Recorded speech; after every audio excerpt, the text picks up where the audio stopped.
The dawn of a new day. In the heart of Montana's rolling hills, where golden grasses swayed gently in the morning breeze, stood a modest horse sanctuary called Horizon Hills.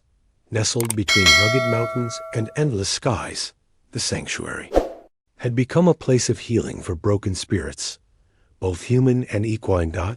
It was here that an extraordinary journey began, one that would challenge perceptions and redefine what's possible when patience meets fear.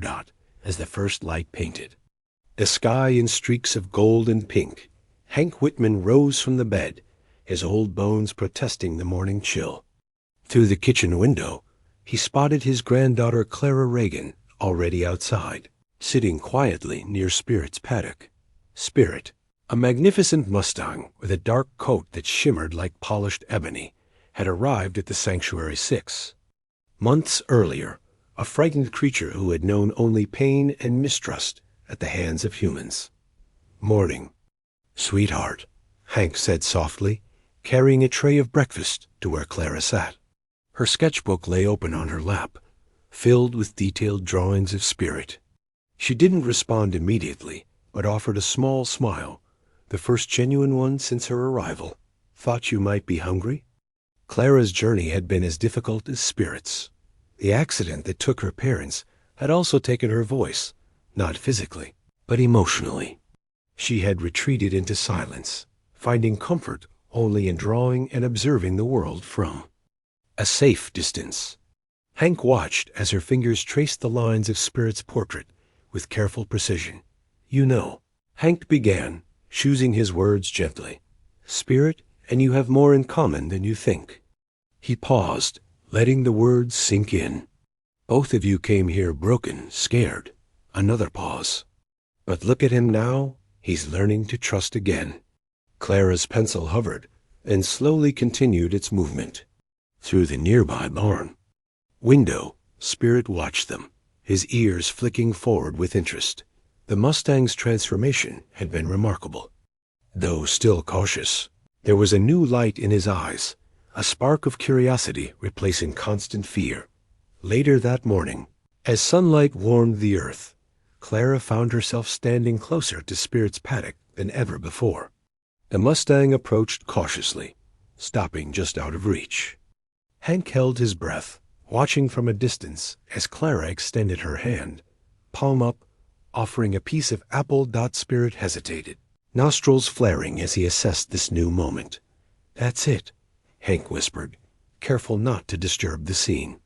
After what felt like forever, Spirit lowered his head and gently touched his velvet-soft muzzle to Clara's palm. A single tear escaped Hank's eye as he witnessed a breakthrough, the beginning of a connection that would change both their lives forever. Over the following weeks, a routine formed. Each morning, Clara sat by Spirit's paddock, sketching his form and offering treats. Slowly, he began to associate her presence with comfort, not fear. Their bond deepened through shared silences and a mutual understanding, a language beyond words that spoke directly to their wounded souls. One afternoon, as storm clouds gathered on the horizon, Clara faced her greatest challenge yet. Spirit had grown restless, his old fears resurfacing with the distant thunder. Instead of retreating, Clara moved closer, her small frame dwarfed by the powerful animal. Hank stood in the barn doorway, ready to step in. The moment stretched tight as a bowstring. Spirit's muscles tensed, prepared to bolt. But Clara stood steady, her hand extended in silent reassurance. Lightning flashed. Thunder rumbled. Spirit's ears flattened, but instead of fleeing, he pressed closer to Clara, seeking comfort rather than escape. Hank exhaled shakily, realizing he'd been holding his breath. Through the rain, he watched as Clara wrapped her arms around Spirit's neck, whispering soft reassurances. The Mustang rested his head on her shoulder, his body trembling but staying grounded through the storm. This pivotal moment marked a turning point. Where fear and mistrust once ruled, understanding and partnership now grew. As days turned to weeks, Clara began taking cautious steps toward riding Spirit. Progress wasn't linear. There were setbacks and doubts, but their bond remained unshakable. News of their remarkable journey spread. Local newspapers ran stories about the silent girl and the Mustang who learned to trust. Visitors came to Horizon Hills, hoping to witness the magic. Among them was Dr. Eleanor Roosevelt, an equine behavior specialist from the State University. "I've reviewed your documentation," Dr. Roosevelt said during her first visit, watching Clara work with Spirit in the round pen. "What you're doing here could revolutionize our approach to rehabilitating traumatized Mustangs." She took careful notes as Clara demonstrated her communication techniques, subtle hand gestures, and calm body language, to which Spirit responded with growing confidence. Their work soon drew attention beyond Montana. Gloria Kennedy, a wealthy philanthropist, visited the sanctuary after reading about their story.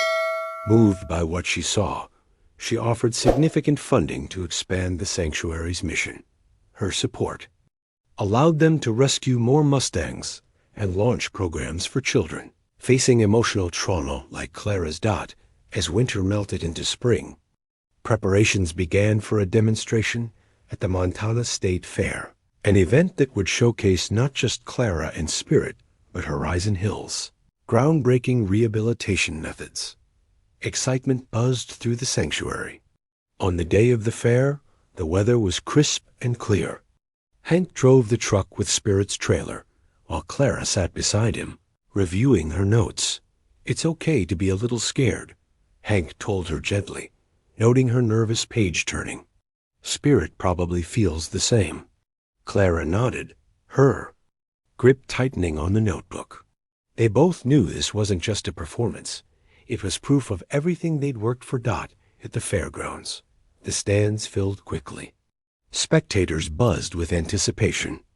Among them was Franklin Monroe, a former critic of the sanctuary's methods, now watching closely Dot as Clara led Spirit into the arena. A hush fell over the crowd.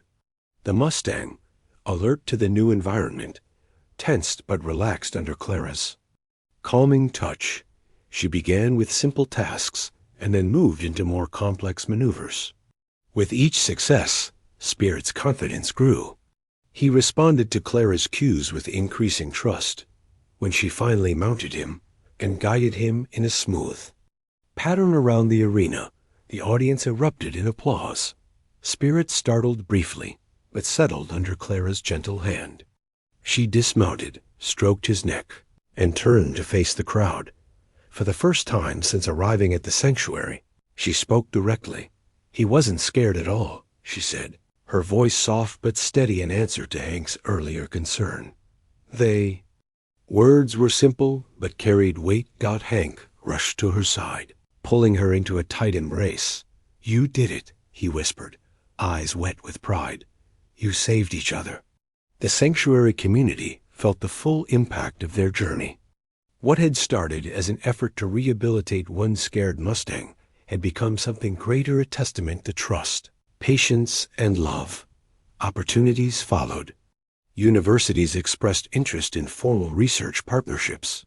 The sanctuary expanded its programs to help traumatized children interact with rescued horses. Clara's journey, from silence to speech, became a cornerstone of this movement.